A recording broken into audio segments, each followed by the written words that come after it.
Hello everyone, let's learn how to open a position on Binance Futures. Binance Futures is the leading cryptocurrency derivatives trading platform. It allows traders to use leverage and to open both buy and sell positions. Before we start, leave a like and subscribe for more tutorials like this. First, let's open the Binance app on your device, and make sure you are logged into your account. When you do that, go to the Futures option in the bottom right corner of the screen.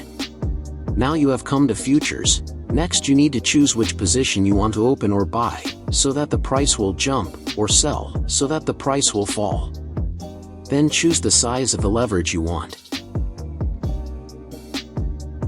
In order to activate a trade, you must enter the price at which your trade will be activated. Then determine the amount of money you want to invest in the trade. You can do it via the slider or manually. And finally, click on Buy Long, or, in the case of selling, Sell Short, and then wait for the trade to be activated. So thanks for watching, see you in the next video, goodbye.